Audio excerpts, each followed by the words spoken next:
Se você tem estado conosco nessas últimas semanas, você sabe que a gente está vivendo um período de uma série de pregações. A gente chegou na metade dela hoje. Hoje é o terceiro domingo de uma série de 6 domingos que se chama Em Busca da Felicidade. Na verdade, todos nós buscamos a felicidade, todos nós queremos viver isso. A gente já tem falado sobre isso aqui há 2 domingos. Se você não acompanhou os outros 2 domingos, você pode ir lá no nosso site e dar uma olhada nas mensagens que já estão lá. Mas a gente vai fazer uma breve, como é que fala? Retrospectiva, né? Do que a gente tem falado aqui, para que você se coloque, se ache nessa nossa conversa, nesse nosso momento de vida, de palavra de Deus, né? Na verdade, a gente tem visto e nós já vimos que todos nós temos essa sede. Na verdade, a busca pela felicidade é algo que nasce conosco, é algo que é lícito, é algo que é bom, e todos nós temos o direito de buscar a felicidade. A gente já viu isso, a gente já viu que isso é parte do nosso corpo, é parte de quem a gente é. Buscar ser feliz não é pecado, buscar ter prazer não é pecado. A palavra prazer muitas vezes é confundida com pecado, isso não tem nada a ver uma coisa com a outra. O que a gente viu também é que a gente tem dúvida de como e onde buscar isso tudo. A gente não sabe muito bem como conciliar essa tal da busca pela felicidade com a igreja, com a vida cristã. Como é que pode falar de prazer e falar de Deus? Além disso, a gente viu algumas coisas que nos fazem ficar tristes, mas é a realidade. A religiosidade tem nos afastado dessa busca pela felicidade. As religiões, de uma forma ou de outra, ainda estão baseadas muito mais no sacrifício para conseguir alguma coisa, para conseguir o amor de Deus, do que numa real relação de felicidade, de prazer. Então, muitas igrejas vão ensinar para nós que procurar Deus, essa busca de felicidade e a busca por Deus não são compatíveis. Que ou é uma coisa ou é outra, ou então que Deus é um cara muito zangado, muito malvado e que não gosta de nós, Ele é santo, nós somos pecadores e Ele está lá no céu afastado de nós, completamente longe daquilo que nós somos. Muitas igrejas, muitas religiões vão falar sobre isso, vão falar que Deus precisa do nosso dinheiro para nos abençoar, vão falar que Deus precisa da nossa assiduidade num culto ou numa igreja tal para abençoar a gente. E não é isso o que a Bíblia nos mostra. Não é isso que a Bíblia fala para nós. Se eu sou um pastor que vou falar aqui que Deus precisa do dinheiro de vocês, do meu dinheiro, para abençoar a tua vida, para abençoar a minha vida, isso não está na Bíblia em lugar nenhum. E nós temos ouvido isso aí de diversas maneiras. Há algumas semanas atrás eu fiz uma viagem para a Guiana Francesa. A Igreja Metodista tem um projeto de começar uma igreja lá na Guiana Francesa. Um projeto de começar uma igreja francesa, porque lá é França, e uma das coisas que eu vi foi que as igrejas só falam para a classe baixa e nós não estamos aqui para julgar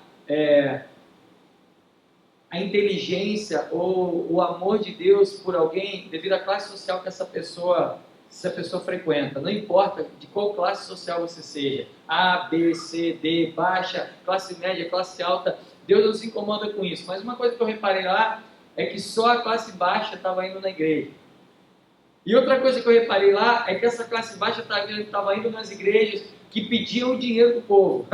Eram as igrejas que pediam muito dinheiro para que essas pessoas fossem abençoadas, que eram as mais cheias, e só quem estava lá era quem não tinha dinheiro.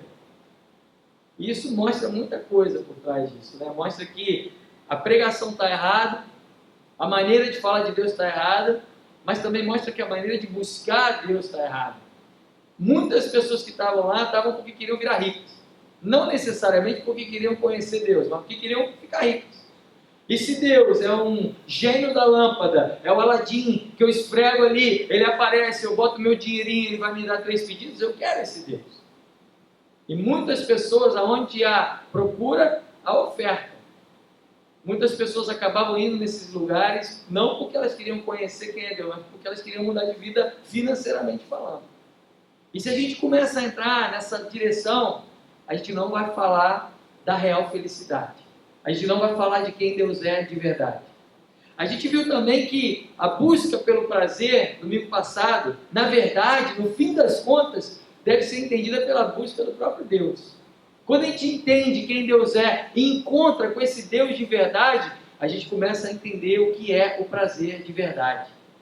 Por isso a gente falou semana passada que a gente deve, inclusive, mudar a perspectiva que a gente tem no nosso coração de quem é Deus. Muitas vezes a gente olha para Deus, como eu falei, como um malvado, como um cara que só quer me punir, como aquele que só quer me olhar quando eu estou bonzinho, ou como aquele que eu preciso mudar a minha vida totalmente para poder ter acesso a Ele. Mas na verdade a gente tem falado sobre isso, que a felicidade é para todos nós, e que a busca da felicidade, no fim das contas, é a busca do próprio Deus. Foi aí que a gente parou na semana passada. E a minha pergunta para cada um de vocês é: aonde nós vivemos? Porque é muito importante a gente entender aonde a gente vive, para entender o que a gente tem feito diante do que a gente vive. Hoje a gente vive numa sociedade chamada de pós-moderna. E o que é isso? Na verdade, é uma sociedade que passou de uma fase chamada modernismo, uma sociedade onde tudo é relativo. Tudo é relativo. Então, na verdade, eu tenho que escolher a realidade que vai mais me fazer bem. Eu tenho que escolher, na verdade, a realidade que vai me trazer prazer. Por isso, a religião não funciona mais. Porque ela vai me tirar dessa minha busca pelo prazer. Eu vou perder meu direito de ter prazer da maneira que eu quero. A vida pós-moderna, a vida de hoje em dia é essa. Ninguém mais tem a verdade absoluta, tudo é muito relativo, não sei se eu concordo com isso, não sei se eu concordo com aquilo. A nossa vida virou um mercado de comida quilo, na verdade. A gente entra e eu lembro que a primeira vez que eu fui, tem tempo isso, hein? Num restaurante de comida quilo, primeira vez que eu fui, nunca vou me esquecer, eu olhei, achei engraçado, porque tudo combinava com tudo, né? Você podia pegar o que você quisesse, tinha gente botando melancia do lado do macarrão, e valia de tudo. Que coisa engraçada. E aí você olhava aquele prato que não tinha mais nada a ver com nada, mas tudo era relativo, não tinha nada a ver com nada para mim, mas para a pessoa era maravilhoso. E a vida passou a ser assim. A vida passou a ser uma busca pelo meu prazer. E aquilo que eu acho que me dá prazer, eu vou correr atrás. Aquilo que eu acho que me dá prazer, eu vou dizer que é bom, ou eu vou dizer que é ruim, aquilo que eu não acho que me dá prazer. E aí, a religião ficou de longe dessa conversa. Uma experiência com Deus ficou de longe dessa conversa. Como é que eu vou passar essa oportunidade que eu tenho de dizer o que é bom e o que é ruim para alguém que eu nem sei se existe, na verdade, para alguém que eu nem sei se é o autor desse universo todo? Mas o mais interessante é que a Bíblia não fala isso para a gente. Em nenhum momento a Bíblia fala que esse nosso Deus é um carrasco que quer o nosso mal, é um carrasco que quer ver a gente derrotado. Pelo contrário, eu vou ler alguns trechos da Bíblia. Salmos 34, versículo 8 diz: provai e vede que o Senhor é bom. Bem-aventurado o homem que nele confia. Depois a gente tem em Mateus, para aqueles que querem se aproximar dele, mas tem medo, fala: vinde a mim. Ele não diz: vinde a mim todos que são certinhos, que estão com a vida financeira resolvida, que estão com a casa em ordem, que estão com o casamento no lugar. Não, vinde a mim todos os que estáis cansados e oprimidos, e eu vos aliviarei. É assim que a Bíblia fala, que Deus se apresenta para nós. Outro versículo que a Bíblia mostra para mim que Ele é o autor da alegria. Está lá em Neemias: não vos entristeçais, porque a alegria do Senhor é a nossa força. Na verdade, todas as vezes que a gente vai passear pela Bíblia, a gente não vê um Deus que quer o teu mal, que quer você derrotado, que quer você como alguém que não vai conseguir nada e que vai ser uma marionete do seu bel prazer. Não, a gente vê um Deus que está falando: olha só, faz prova de mim, e você vai ver como eu sou bom. Você vai ver como é bem-aventurado aquele que confia em mim. Venha a mim. É impressionante como esse texto, vinde a mim, todos os que estáis cansados e oprimidos, e eu vos aliviarei, é totalmente contrário a tudo que a gente vê na terra. Você já parou para pensar? Não sei se você já viveu uma situação no banco onde você passou por uma montanha-russa financeira, né? Quando está tudo bem, a tua gerente te liga, te dá parabéns no teu aniversário, fala que foi legal estar com você, ô fulaninho, parabéns, não, vem aqui porque tem uma aplicação nova, eu queria apresentar para você, não, porque você pode ser agora cliente personalité, ela vira sua melhor amiga, ou amigo, né, se for o teu gerente, não, vem aqui porque tem o plano de capitalização de VGBL, PGBL, YGBL, sei lá mais o que é. Eles oferecem tudo, e é o melhor do mundo. Não, saiba que você foi selecionado dentre 2.000 e tantas pessoas, você tem um perfil exclusivo. Ele te convence de que você é o Todo-Poderoso. Aí você começa a ficar mal, cansado e oprimido. Aí você no dia do teu aniversário espera a ligação do teu gerente. Aí ele não liga. Aí ele liga uma semana depois, ó, eu preciso que você venha aqui conversar porque a situação está complicada, a gente vai ter que botar teu nome no Serasa, vai ter que fazer. Mudou, o teu melhor amigo virou alguém que nem te conhece direito. Né? Isso não acontece aqui, né? Só lá na França, né? E é impressionante como Deus, Jesus, ele chega para nós e ele fala exatamente o contrário. Olha, é na hora que ninguém... Amizade também é assim. Quando você está bem, está tudo tranquilo, todo mundo, vamos brincar, vamos fazer festa, vamos. O dia que você está mal, ninguém quer te ver. Ninguém quer não, ele vai me contar dos problemas, vai me contar da situação da família, da mãe, do primo. Não, deixa para a semana que vem, porque eu já estou aqui com meus problemas. Né? É verdade isso, aqui também não acontece isso, né? Só lá na França, né? Quando está todo mundo mal, os amigos procuram, tá todo... E Jesus é o único que chega para a gente e fala, olha, vem até a mim quando você estiver cansado, quando você estiver oprimido, quando você estiver mal, quando ninguém mais quiser falar com você, quando ninguém mais acreditar em você, vem que eu vou te aliviar. É impressionante isso. É impressionante como a gente não percebe que a busca pelo prazer, a busca da felicidade, nada tem a ver com ser cliente Premier ou cliente personalité ou sei lá o quê. Mas tem a ver com momentos em que você precisa de alívio. E tem alguém que chega para você, eu vou te aliviar. Provai e vede que eu sou bom. Provai e vede que você vai ser bem-aventurado se você confiar em mim. É interessante como cada um de nós acha prazer em coisas diferentes na vida, né? Tem gente que acha prazer nos estudos. Eu tenho um amigo que é pós-doutor em química teórica. Já parou para pensar no que é isso? O cara fez a faculdade, fez o mestrado, fez o doutorado, depois passou 3 anos na Inglaterra fazendo pós-doutorado em química teórica. Um dia eu tentei falar, me explica um pouquinho do que é a tua vida. Aí começou a falar, não, deixa pra lá, eu não cheguei nesse nível ainda de inteligência. E o prazer dele é esse. O prazer dele é estudar e entrar na teoria da química e ele explica tudo para você, se você quiser. Se você vai entender, eu já não sei, mas que ele vai explicar, ele vai. Tem gente que tem prazer nisso. Tem gente que tem prazer na beleza. Em olhar coisas e a pessoa para. Tem gente que não está nem aí, né? Tem gente que passa na rua e vê um prédio, uma fachada bonita, nem percebe, é prédio. Se é amarelo, se é azul, se é preto, é prédio. Tem que ter uma porta, tem que ter um elevador, subir e descer. Mas tem gente que tem o prazer de olhar e ver a fachada, e ver a diferença de arquitetura, e ver a diferença de cor, e ver a diferença de material, e ver a diferença, passa num jardim e para porque tem uma planta diferente, e a pessoa entende. Tem gente que tem prazer. Tem gente que tem prazer em se relacionar com as pessoas. Eu sou um cara que encontro muito prazer nas minhas relações. Um dos meus maiores investimentos são minhas relações. Eu gosto demais de me relacionar. Eu acho que a vida é tão rica quando a gente se relaciona com alguém. Eu lembro até hoje que eu tocava numa banda, a gente era conhecido e tal, e eu cheguei num lugar para tocar, tinha um menininho de 12 anos, e o menininho, se a gente fosse olhar ali o padrão, eu tocava mais do que ele, mas o menininho estava fazendo um negócio que eu nunca tinha visto, e eu cheguei para ele e falei, você pode me ensinar? Ele ficou tudo bobo. Mas você que veio tocar, eu falei, me ensina aí, eu queria mesmo aprender. E eu acho que todos nós, queridos, a gente tem condições de passar a informação, de ensinar, e eu me satisfaço muito nas relações, com amigos, com pessoas, em estar junto, detesto ficar sozinho.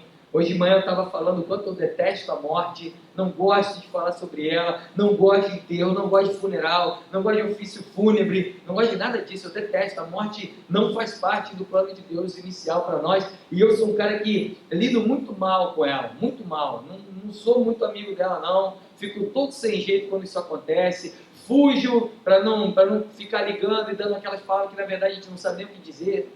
Eu não gosto. Gosto de vida, de gente, de relacionamento. Tem gente que acha prazer na natureza.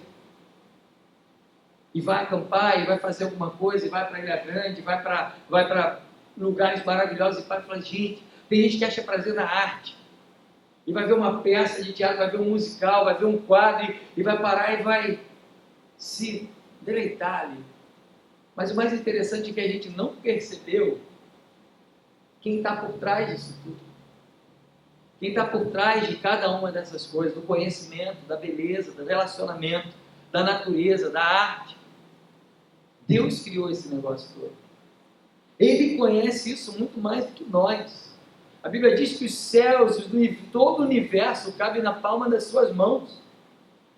A gente precisa entender que a personagem principal dessa história toda não somos nós, mas é Deus. É Deus. Ele é o Criador de tudo. Ele é o cara que deu a capacidade de inteligência para alguém poder escrever o melhor musical que você já foi assistir na sua vida. Ele é o cara que deu a capacidade para alguém pintar um quadro que você perde o fôlego. Ele é o cara que, como eu falei aqui um tempo atrás, uma das passagens mais bonitas que eu vi foi em Foz do Iguaçu. Eu cheguei a olhar as cataratas do Iguaçu, aquele negócio de tirar o fôlego é enorme. Ele foi quem criou isso. Quando a gente começa a parar para pensar nessas coisas, a gente muda o nosso foco. A gente tem que realmente parar de crer naquilo que, mesmo que a gente diga que não crê, no fundo, nossa condição humana nos faz crer. Dinheiro não traz felicidade. A gente conhece essa frase aí, né? É um jargão. Mas no fundo, mesmo usando isso como jargão, a grande maioria de nós está correndo atrás dele. Está correndo atrás dele, e está vendo, e está achando que ele vai resolver a grande maioria dos problemas. A diferença é que Deus nos criou para aproveitar coisas infinitas. E nós estamos aqui esperando e tentando aproveitar aquilo que é finito, que acaba daqui a meia hora.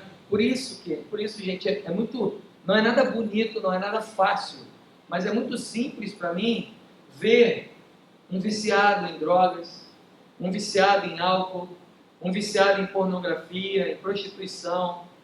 No fundo, por trás disso tudo, como a gente tem falado aqui todas essas semanas, está nada mais, nada menos do que a busca desesperada dessa pessoa de ser feliz. A busca desesperada pelo prazer. No fundo, quem está ali se afundando nas drogas, está querendo, mesmo que seja por 5, 10 minutos, um pouquinho de prazer. Mas, tudo bem, como é que a gente vive isso na prática? Qual é a condição, então? Já que nós temos falado isso durante esses domingos, qual é a condição para viver esse prazer enorme do jeito que ele é? A condição é uma palavra que, para quem já está na igreja há muito tempo, talvez seja uma palavra básica, que a gente nem para pensar nela, mas não é tão básica assim. Mas é uma palavra chamada conversão. A condição prática para participar dessa história toda é uma palavrinha chamada conversão. Mas o que é a conversão? E eu queria te convidar a ler um texto bíblico com a gente, vai ser o texto que a gente vai usar nessa noite. Se você tiver uma Bíblia, eu queria te convidar a abrir no livro de Mateus. Está lá no Novo Testamento. O Evangelho de Mateus, onde pessoas falam sobre Jesus. São os 4 primeiros livros do Novo Testamento que vão falar sobre ele.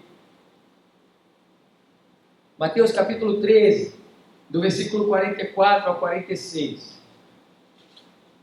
Ele vai falar um pouco sobre o que está por trás dessa palavra conversão, porque essa palavra, ela é uma palavra muito usada aí na vida das igrejas, muito usada para analisar quem é e quem não é, quem faz parte e quem não faz parte, mas na verdade, essa palavra é muito mais profunda do que a gente possa imaginar. E essa palavra tem que ser reavaliada por nós que nos chamamos de crente todo dia. Diz assim: o reino dos céus é semelhante a um tesouro escondido no campo, que um homem, ao descobri-lo, esconde. Então, movido de gozo, vai, vende tudo o que tem e compra aquele campo. Também o reino dos céus é semelhante a um negociante que buscava boas pérolas. Encontrando uma pérola de grande valor, foi, vendeu tudo o que tinha e a comprou.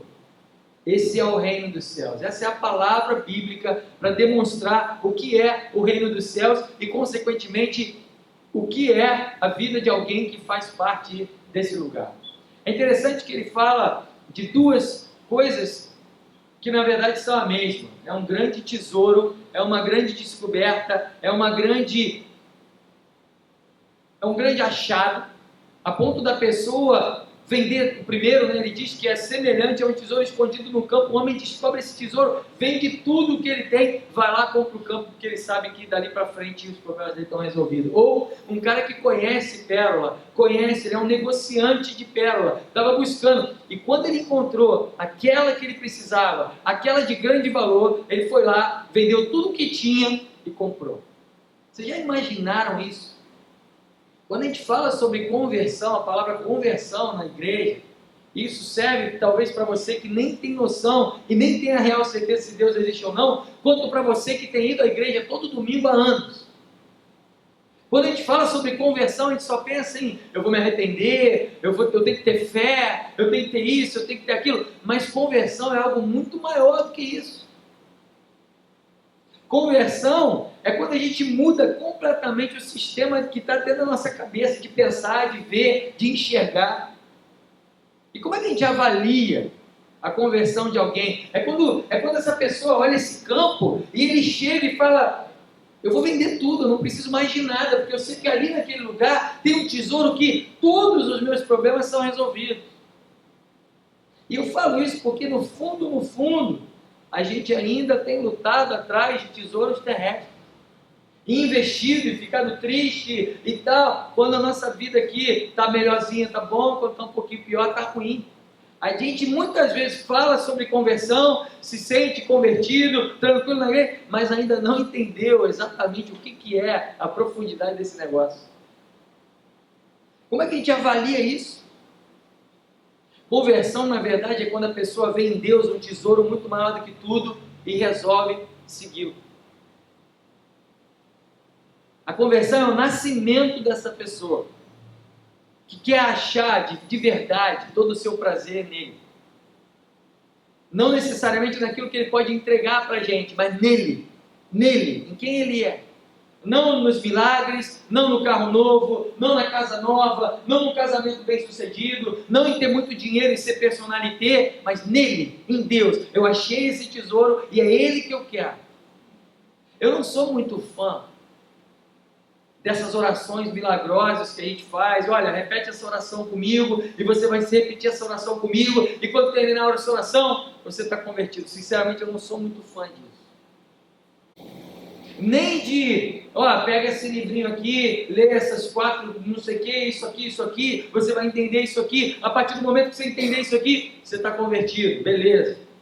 Vamos botar lá na estatística, fulaninho se salvou, mais uma conversão. Eu não sou muito fã disso. Conversão é algo muito mais sério, profundo e longo e eterno do que uma pessoa que vem no momento que a gente faz uma música bacana e aí toca um teclado mais bem tocado, um timbre bem escolhido, uma música legal e a pessoa se emociona e ela vem, ela chora. Conversão é muito mais do que esse momento, porque a própria Bíblia diz que sementes foram lançadas em vários lugares e elas quiseram nascer, mas com alguns probleminhas elas foram descartadas. Eu não sou fã dessas estatísticas que dizem ele se converteu agora, 38 aceitaram Jesus. Eu não acho que é por aí. Porque ela pode ser instantânea. A Bíblia me mostra conversões instantâneas, como Paulo, que era um grande perseguidor dos crentes, e o cara que só queria matar a igreja e os crentes, e de repente Jesus se revela para ele e tudo muda. Ela pode acontecer assim, de uma hora para outra, num momento ímpar na sua vida, mas ela também pode ter vários processos. E quando você olha para trás, você começa a olhar, caramba, a minha vida era de um jeito e não tem mais nada a ver, sou outra pessoa.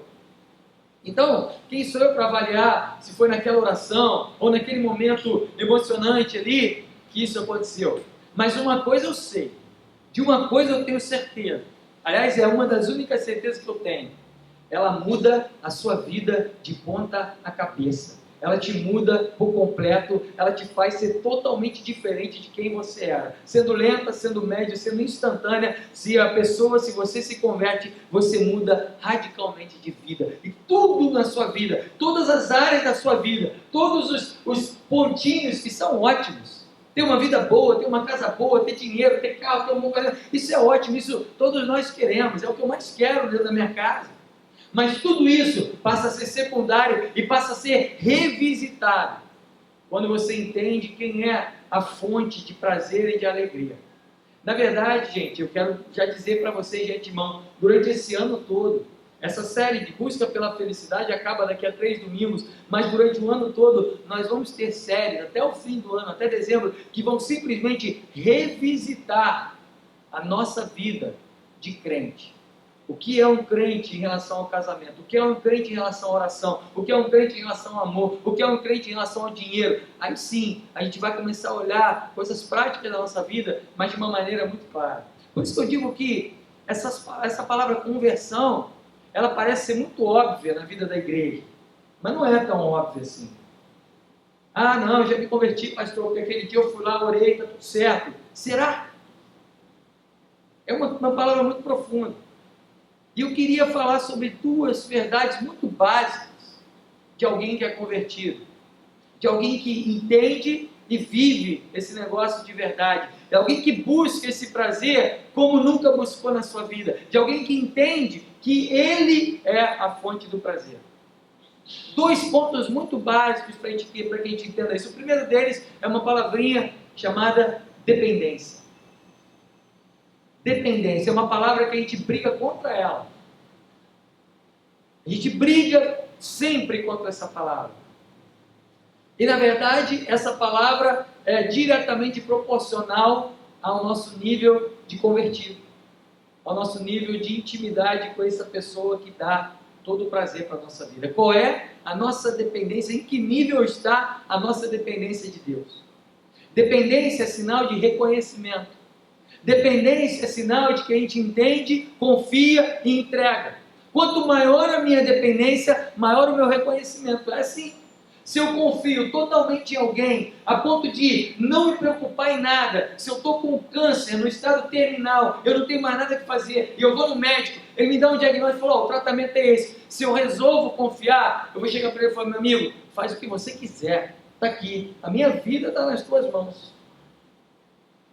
É interessante como a gente confia em tantas coisas que são tão menores do que isso. A gente pega um avião, ontem caiu um avião e matou 7 pessoas em São Paulo. E a gente pega avião, né, quando tem possibilidade, entra, senta lá, um ou outro fica com medo, mas a gente confia naquele tubo de metal louco com gasolina nas asas que pode explodir a qualquer momento. E a gente vai tranquilo, dorme. E a gente não confia em Deus. Quanto mais dependente eu sou, mais convertido eu sou. Deus tem cuidado de tanta coisa para nós. Deus tem nos dado e nos livrado de tanta coisa. E mesmo assim, a gente pega a energia toda que Ele nos deu, os recursos que Ele nos deu e resolve viver a nossa vida segundo outras teologias, como por exemplo, a teologia do teólogo Zeca Pagodinho. Deixa a vida me levar, vida leva eu. Sou feliz e agradeço por tudo que Deus me deu. Tem um monte de gente vivendo essa teologia aí. Deixa a vida me levar, vamos embora. Ela me leva, eu vou indo para cá, vou indo para lá, sou feliz, sou tranquilo. O que Ele me deu está tranquilo, mas a vida me leva. Tem um monte de gente seguindo a teologia do Skank, daquela banda Skank. Vou deixar a vida me levar para onde ela quiser. E vai seguindo, mesmo com todos os recursos, todos os livramentos, todas as belezas que Deus colocou ao nosso redor, a gente ainda assim não entende que a palavra dependência é a melhor palavra para quem é crente. Ninguém quer ser dependente de ninguém. A gente aprende na escola que a gente tem que ser independente. A gente tem a frase linda do nosso país, independência ou morte. Eu já falei isso aqui, meus irmãos, na vida cristã, independência é morte. Quanto mais dependente eu sou, mais prova de que eu confio nessa pessoa. E a minha pergunta para você é simples: qual é o nível de dependência que você tem com o seu Deus? Na hora de tomar suas decisões pequenas, que vão gerar grandes consequências. Porque o que a gente mais recebe no gabinete é gente querendo que a gente resolva problemas que a gente não tem condições de resolver. A pessoa fez e aconteceu e foi totalmente independente, inconsequente, tarará. Isso, gente, não se assustem, tá? Não é para deixar de marcar. Eu amo atender pessoas no gabinete, amo conversar. Já falei para vocês que um dos meus maiores investimentos é relacionamento.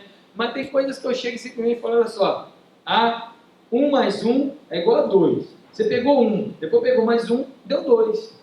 Não dá para voltar atrás. Agora vamos botar isso diante de Deus, vamos ver como é que a gente vai fazer e resolver isso. Então, a gente fica nessa vida de querer achar que é convertido, mas na hora de falar, eu sou dependente com o meu dinheiro, eu sou dependente na hora de tomar uma decisão, Senhor, o que eu devo fazer? No fundo, a gente não quer falar sobre essas coisas. No fundo, a gente não quer tocar em assuntos que talvez vão abrir margem para a gente receber uma resposta que a gente não quer ouvir. E aí a gente não quer ouvir aquela resposta. Então, a gente fica naquele esquema, né? Ainda mais quando está num ambiente de igreja. Você quer tanto um negócio que tudo que acontece ao teu redor, não, foi Deus. Não, esse negócio aqui aconteceu, não, foi Deus. Não, isso aqui não, foi Deus que fez, foi Deus que falou, ó, é confirmação, ó, tal. E aí você cria um circo em volta de uma coisa, mas você não tem coragem de ajoelhar e falar, Deus, se não é teu, me fala, porque eu prefiro não fazer o que eu quero. É difícil, eu sei que é difícil, eu falo por mim. Pastores não são diferentes. Quantas vezes a gente quer ser independente e viver, deixar a vida me levar? E aí a gente vive uma vida, e o pior é que a gente encontra muitos lugares, inclusive cristãos, para justificar isso, onde a gente vira o patrão e Deus vira o empregado. Onde a gente aprende que, não, eu tenho que ordenar isso em nome de Jesus, eu ordeno isso em nome de Jesus e vai resolver. E eu dou ordem para Deus. Eu quero isso, eu sou filho do rei, não interessa, eu sou filho do rei, meu pai é o rei. A gente vem com esses jargões religiosos que só servem para inflar o nosso ego, mas que na verdade não tem nada a ver com o exemplo de Jesus para nós. Eu tomo posse disso, meu pai me deu, já era. Para pensar, eu não sei se você tem filhos, mas eu tenho 2. E se meu filho começa a fazer isso em casa, vou te falar o que eu vou fazer com ele. Vai direto para o castigo. É o que? Você está ordenando isso? Você acha que você manda? Quem manda aqui é papai e mamãe. É o que você quer? A gente tem andado bastante de Uber, né? E eu virei um cliente VIP do Uber aí, que todo dia, várias vezes eu gosto do serviço e tal. E a gente tem o Uber, né? Se você já andou de Uber, você sabe que você é avaliado, depois que você tem água, tem balinha, tem não sei o quê. E aí meus filhos já acostumaram, né? Já entram do carro e não falam nem oi, nem bom dia. Cadê a bala, moça? Tem bala aí não? Aí eu já parei para a próxima vez vocês pedirem bala, mesmo que o moço dessa aí não vão ter.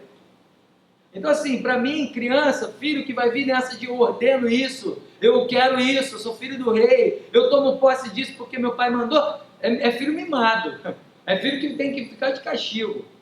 E a gente tem repetido isso nas igrejas. E acha que isso é a busca pela felicidade. Aí depois lá na frente se dá mal. E aí, não, Deus não me ouviu, deu alguma coisa errada, e aí entra numa crise existencial louca. Se eu não quero isso para o meu filho, imagina eu como filho de Deus, como que eu vou viver assim com meu Deus? Se meu filho faz isso comigo e ele vai direto para o castigo, por que eu vou fazer isso com aquele que me criou, que me gerou e que é a pessoa mais amorosa e a fonte de todo o prazer da minha vida? Dependência é uma palavra-chave para a gente avaliar o nosso nível de conversão. Dependência é uma palavra-chave para a gente avaliar se a gente é crente mesmo. Segunda palavra, segunda coisa que eu quero falar para vocês, gratidão. É ouvir, perceber e aceitar o que Ele tem para nós, e não o que nós queremos que Ele tenha para nós. É tão simples quando a gente tem filho em casa, olhar esse tipo de coisa. Quantas vezes eu chego para o meu filho, aquela história de pai educando o filho a comer legume, né? Meu filho não é muito fã de legume. E aí você chega para ele e fala do alface, fala do tomate, fala da beterraba e tal, e não dá muito certo. E várias vezes eu olho e você chega e é engraçado como a vida se repete, né? Porque eu acho que quando eu era criança eu devia fazer igualzinho. Aí vira pai, tudo que meu pai me falava, eu achava ele um chato, eu falo de novo pro meu filho. Engraçado isso, né? E aí meu filho chega e olha assim, tem lá comida, olha, só isso? Só tem isso? Tem nada para comer? Eu, como é que não tem nada, meu filho? Cheio de comida aí? E aí vem com aquele discurso que meu pai fazia para mim, né? Oh, cheio de criança que não tem nada para comer, você não sabe o que você está falando? Oh, só tem isso, tem esse bife aí? Desse ingrato, moleque. Não é assim que a gente faz? Mas quantas vezes a gente não tem feito isso com o nosso Deus? E a gente acha que buscar a felicidade é viver uma vida pós-moderna com Deus. Eu decido o que é felicidade para mim, você resolve me dar o que eu decidi que é felicidade para mim. Essa é a vida que a gente tem tido com Deus ultimamente. Se a gente parar para pensar no que a cruz significa, hoje nós celebramos o Domingo de Ramos, uma semana antes da Páscoa. Nós vivemos um momento tão gostoso hoje de manhã para falar sobre isso. Se a gente parar para pensar nessa semana, o que é essa semana para o cristão? A semana mais importante da vida do cristão, a semana que resume, que define e que dirige toda a nossa alegria e esperança cristã. Como não terminar o culto como hoje de manhã? Vamos ajoelhar e vamos agradecer a Deus pelo que Ele tem feito pelas nossas vidas. Não tem como terminar diferente. A cruz é tudo que a gente precisa olhar para entender quão ingrato nós somos em tantos momentos. No Domingo de Ramos, como eu falava de manhã, Jesus entrou e foi lá, ovacionado pelas pessoas, todo mundo botando um raminho para ele, bendito é o que vem em nome de Jesus, e aquele canto, aquele alvoroço, aquele populismo danado no ouvido ali, na orelha de Jesus, soava como uma marcha fúnebre. Está chegando o dia, Deus ser glorificado. E quando ele falava isso, as pessoas deviam estar pensando, ele vai virar o rei, vai virar o imperador, mas ele sabia que ser glorificado significava ir para o lugar mais desprezível de todos os homens. E quando a gente para pensar nisso e a gente se diz cristão, eu falo, como é que pode a gente viver a nossa vidinha do jeito que a gente vive hoje, correndo atrás do vento? A cruz, ela não é uma história para a gente conhecer na teoria, na vida de escola dominical ou de cultura religiosa. A cruz é uma história para a gente carregar dentro do nosso peito e falar, eu nunca mais vou ser o mesmo, porque isso aconteceu um dia. Conversão é ir completamente contra o sentido que o mundo tomou, a direção que o mundo tomou. Lá em Romanos, capítulo 1, fala assim, porquanto o que de Deus se pode conhecer, nele se manifesta, porque Deus lhe manifestou. Pois os seus atributos invisíveis, o seu eterno poder e divindade, são claramente vistos desde a criação do mundo, sendo percebidos mediante coisas criadas, de modo que são inexcusáveis aqueles que não o percebem. Deus, ele criou o mundo de forma tão linda, que não tem como dar desculpa, mesmo para quem não é crente, de olhar e falar, não, isso não é coisa de Deus. Porquanto, tendo conhecido a Deus, contudo não o glorificaram como Deus, nem lhe deram graça, antes nas suas especulações se desvaneceram e o seu coração insensato se obscureceu. Ele está falando do povo, da humanidade.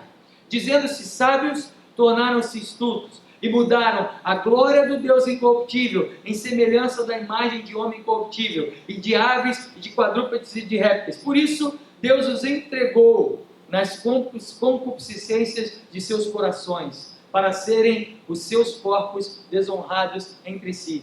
Deus chegou um momento que viu a humanidade que, mesmo vendo quem ele era, da maneira como ele resolveu se voltar contra ele, ser totalmente independente dele, ele chegou e falou, tá bom, vocês cuidem da vida de vocês, eu entrego vocês para os seus próprios prazeres. E aí a gente vê a humanidade do jeito que está. Se converter é remar contra essa correnteza. Se converter é chegar hoje, no século 21, em 2016, e falar: Senhor, eu tenho vindo na igreja há tantos anos. Senhor, eu estou congregando nessa igreja há tantos anos, mas eu quero, Senhor, afirmar com você aqui um atestado de conversão pessoal, porque eu quero ter prazer na minha vida, um prazer que nada disso aí, que já está mais do que provado, nada disso aí pode me dar. Conversão é remar nesse sentido. Tem muita gente que se desvia da igreja, e essa palavra é uma palavra engraçada também. Porque, na verdade, a grande maioria das pessoas que se desviaram da igreja nunca se converteram. Porque, na verdade, gente, e por isso que essa palavra não é tão simples assim. Conversão não é uma assinatura num caderninho, e não é um evento bacana, e soltam fogos para você, e vem uma luz na tua cara, e você nem vê direito, e tem uma música bonita, e você sai pulando sem saber direito o que está acontecendo. Ah, me converti. Tem gente que se converte assim e aí se desvia 2 semanas depois. Mas na verdade essa pessoa nunca se converteu. Porque a conversão, quando uma pessoa se converte de verdade, quando a pessoa se converte ao Deus Todo-Poderoso, gente, ela aprende, ela conhece aquele que dá um prazer maior do que tudo nessa vida. E aí tem muita gente que se desvia de igreja porque, não gosto mais da música da minha igreja. Não gosto mais das piadinhas do pastor da minha igreja. Não trocou o pastor, eu não vou mais. Ou seja, trocou o pastor, trocou Deus, né, na verdade, quando a pessoa sai da igreja por causa disso. Tem gente que sai da igreja. Para mim, essas pessoas têm um sério problema com essa palavra conversão. Uma vez eu estava dando aula de música para uma menina, e ela chegou para mim e falou: olha, eu queria que você orasse pelo meu primo. E aí eu falei: não, vamos orar pelo teu primo. Ela sabia que eu era crente e tal, isso aqui. Não, meu primo ele é salvo, meu primo ele já se salvou, mas meu primo está aí, virou traficante de droga, não quer mais saber de nada. Mas fica tranquilo, ele já se salvou, ele é convertido, só ora para... Não, peraí, tem alguma coisa errada. Como assim? Não, ele já está salvo, ele já está levando. Quem te garante isso? É porque ele está passando uns probleminhas aí, está no tráfico, está lá. Não, então vamos orar para ele se converter, teu primo. Porque se ele se converter, gente, se a gente se converte de verdade, a gente encontra a fonte maior de prazer da nossa vida. Uma coisa expulsa a outra, é o poder expulsivo do amor de Deus. É um amor tão grande, é um amor tão enorme, como a Bíblia diz, ele é luz, aonde há luz não há treva. Não dá para entrar uma luz na minha vida e eu continuar numa vidinha mais ou menos. Conversão expulsa o resto. E a pergunta que eu tenho para você é essa: você se converteu a qual Deus? Ao Deus malvado? Ao Deus do cuidado, mãozinho que faz, cuidado, olhinho que vê, cuidado não sei o que, e se não toma uma varada vai para o castigo, vai queimar no fogo do inferno? Ou você se converteu ao Deus que é capaz de te dar a maior fonte de prazer da tua vida, e que nada, nem ninguém vai passar nem perto do que Ele pode fazer por você? A qual Deus você é convertido? A gente precisa se perguntar sobre isso. O que existe é o presente, o que existe é o dia de hoje. E isso tem que ser muito prático, isso tem que ser muito, muito nosso. E eu queria encerrar esse momento, gente, para a gente orar por isso, porque eu quero falar da minha vida, é muito mais fácil falar da gente. Eu não quero falar de outro, de você ou de alguém, eu vou falar de mim. Eu sou filho de pastor, eu só não nasci na igreja porque eu nasci no hospital, mas no dia seguinte eu estava na igreja. Meu pai, minha mãe, meu avô, meu tio, todo mundo líder de igreja. Eu cresci ali naquele esquema de igreja. E quando eu me tornei adolescente, eu estava ali, mas não estava nada ali. Se olhassem para mim, eu era a criança bacana, fazia as pecinhas, cantava no louvor e tal, tocava um pandeirinho, fazia isso, fazia aquilo, estava ali tranquilão. Mas a minha vida pessoal não tinha nada de Deus. Eu estava ali ensinando uma cultura religiosa aprendida e graças a Deus, aprendida pelos meus pais. Graças a Deus, porque meus pais cumpriram algo que a Bíblia diz: ensina a criança o caminho que deve andar, e ela não se desviará dele. Eu creio nisso mais do que nunca. Mas eu não era convertido, não. Estava na igreja, qualquer um ia falar: não, você está tranquilão, fica tranquilo. Quando eu tinha 16 anos, 16 para 17 anos, foi o dia que eu me converti. E a minha experiência de conversão, ela foi simples e profunda. Eu queria ser músico, meu sonho era esse, eu queria tocar, era isso aí. E na época, talvez alguns de vocês vão lembrar disso, tinha uma banda que chamava Mamonas Assassinas, né? Não sei quantos lembram dos Mamonas Assassinas, e infelizmente eles morreram. E logo depois que eles morreram, uma gravadora veio e foi montar. Eles estavam na mídia, precisava ser substituído por alguém. Então vamos montar uma outra banda, mesmo estilo, para pegar a leva, para não morrer. E aí montaram uma banda chamada Os Crustáceos Saltitantes. E aí era uma banda que pegaram aqui, pegaram ali e tal, não sei o quê, e não sei por que cargas d'água, o cara da gravadora me conhecia, me chamou. Tá precisando de um tecladista. Eu falei, vamos embora. E cheguei lá e fui dar aquela de crente religioso, né?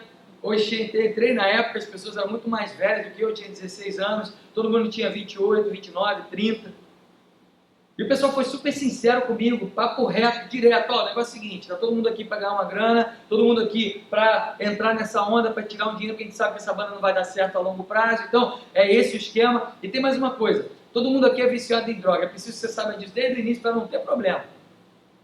Eu virei aquele crente que não é nada de crente. Não, eu vou na igreja, não precisa fazer isso perto de mim não, faz em outro lugar aí, se eu não ver, tá tudo certo. E aí, nos primeiros dias funcionou, eu lembro até hoje, um monte de programa de televisão marcado, um monte de coisa marcada, tudo certo já. E aí chegou a pessoa, o empresário lá, começou, a primeira semana deu certo, segunda semana mais ou menos, a terceira semana já estava tudo errado, entrava no estúdio, todo mundo fumando maconha, no outro dia todo mundo cheirando cocaína, aí eu botava o meu teclado lá, o cara botava um papelão de cocaína e cheirava em cima do meu teclado, ficava pulando lá igual um maluco, eu olhando aquilo, falei, onde é que eu fui parar? E eu lembro que eu ia na igreja nessa época, lá em Vila Isabel, os caras até marcaram um ensaio perto de Vila Isabel por minha causa, e eu levava o meu teclado, e era engraçado porque era aquele fedor de maconha no estúdio, aquela maresia, e eu ia lá, abria, não tem jeito, a roupa fica impregnada, tudo fica fedendo e tal, e eu ia lá com o meu teclado, tocava aquela maresia, os caras malucos, cheirando, tudo e mais um pouco, aí acabava, era uma terça-feira, lá em Vila Isabel tinha um culto de oração, terça-noite, aí ia eu com o meu tecladinho, chegava lá na igreja, abria aquele cheiro de maconha na igreja inteira, aí eu abria, botava o teclado lá, tá? Queremos o teu nome engrandecer. Tudo errado. Até que um dia eu entendi o que era a fonte do prazer na minha vida. Um dia, numa dessas reuniões de terça-feira, tinha dado uma confusão lá, e nessa cheiração de cocaína, um saiu brigando com o outro e derrubou, e quebrou a bateria, quebrou o microfone, quebrou tudo. O dono do estúdio botou os caras para fora. E eu vou para a minha igreja com meu tecladinho lá, todo fedendo a maconha. E Deus chega para mim e fala: você ainda não entendeu quem pode te dar o maior prazer da tua vida. Você ainda não entendeu que se você quiser uma vida nova para o resto da vida e para a eternidade, eu tenho uma opção melhor do que essa. Foi um dia que eu chorei igual criança. Ali começou o meu processo de conversão. Ali foi o dia que eu resolvi falar: Senhor, eu quero que você governe a minha vida. Senhor, eu quero que a minha vida mude. E mudou. Meu sonho de virar música parou lá em Araruama, dentro de uma madeireira. Eu falei: o que eu estou fazendo aqui? Madeireira. Tudo isso tinha um propósito muito espiritual na minha vida. Foi nesse dia que eu me converti. Foi nesse dia que o meu processo de conversão começou a acontecer. Já estava indo na igreja desde que eu nasci. Queria contar um ministério de música, a gente vai orar. Meu pastor auxiliar lá em Paris se converteu de uma maneira espetacular. Ele é neto de jogador de futebol, o vô dele jogou na seleção brasileira, foi um grande jogador no Juventus da Itália, tinha uma grana, tudo certo. De repente começou a afundar, porque o vô dele começou a investir em mulher e bebida, deu tudo errado.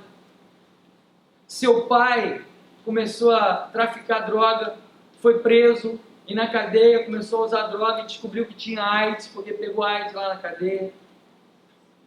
Ele estava tentando ser surfista profissional e na época, tudo isso acontecendo ao mesmo tempo, perdeu todos os patrocinadores que ele podia ter, que ele tinha conseguido ali, que já era difícil no surf profissional, perdeu tudo de uma vez. E era engraçado que ele falou para mim: cara, eu estava indo numa igreja, ele se converteu na Assembleia de Deus, eles tinham campanha de oração. E era engraçado porque eles faziam aquelas campanhas tipo: quem tem um processo na justiça vem aqui notar, eu ia.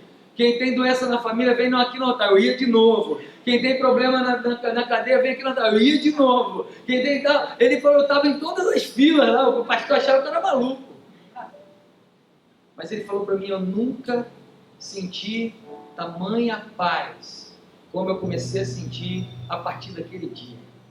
Minha vida toda errada, completamente desesperançada. Eu nunca senti tamanha paz como eu comecei a sentir naquele dia. Indo em todas as campanhas, não resolvi um monte dos meus problemas. Meu pai dele morreu na prisão. O vô dele morreu. E ele teve que recomeçar a vida com a família dele. Problemas pequenos, ele não conseguiu resolver a lista dele lá da campanha. Mas ele falou para mim, cara, eu resolvi aquilo que eu buscava a minha vida inteira. A minha maior busca, o meu maior anseio foi resolvido a partir do dia que eu encontrei Jesus. E a minha pergunta para você é essa: você se converteu a que Deus? Você tem vindo na igreja, essa é a primeira noite que você vem na igreja, esse é o 15º ano que você vem na igreja, você já é membro, líder, não importa isso para mim, muito menos para Deus. Você se converteu a que Deus? Ao Deus que é um gênio da lâmpada, um Papai Noel que vai te dar uns presentinhos de vez em quando se você comer direitinho e o prato ficar vazio na hora da refeição? Ou ao Deus que quer te permitir viver uma vida cheia de alegria, cheia de prazer, independente das circunstâncias que você esteja vivendo? E nós vamos orar por isso nessa noite. Não dá para ter a real felicidade sem uma vida convertida. E essa conversão é diária. Todos os dias as misericórdias do Senhor se renovam sobre nós.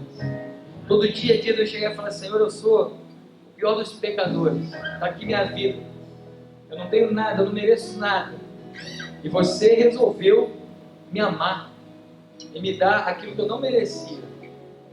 Essa é a noite de você entender que a conversão é uma palavra muito mais profunda do que a gente tem banalizado por aí. A conversão é uma palavra muito mais profunda do que um nomezinho numa lista no fim de uma oração bacana. A conversão é algo que te leva a viver uma vida completamente diferente da que você tinha. E vocês que me conhecem um pouco mais, vocês que têm vindo aqui na igreja, vocês sabem que eu detesto expor pessoas, detesto fazer pessoas que são mais tímidas levantarem a mão. Eu nem gosto de apresentar visitante, porque eu sei que não é uma coisa muito agradável, ninguém te conhece e tal, eu sei como é que é isso. Então eu não vou ficar fazendo aqueles apelos populistas: quer aceitar Jesus, vem aqui agora e tal, não sei o quê, porque senão eu vou contra tudo que eu acabei de falar. Mas na verdade eu queria fazer um apelo sim, e esse apelo é para toda a igreja, incluindo você que talvez tenha certeza que não é convertido, e você que já tem certeza que está caminhando na igreja aí há muitos anos, mas ainda está correndo atrás do vento, correndo atrás da aplicação do arroz lá no Japão, que vai influenciar a Bolsa de São Paulo amanhã, senão você vai ficar desesperado. A que Deus você é convertido? A que Deus você quer se converter? A que Deus você quer entregar o seu coração, a sua vida e os maiores e melhores momentos? Essa é uma noite de você que tem 2 semanas, 1 mês ou 20 anos de igreja, não importa, chegar para Deus e falar: Deus, eu quero ter uma experiência única e eterna contigo.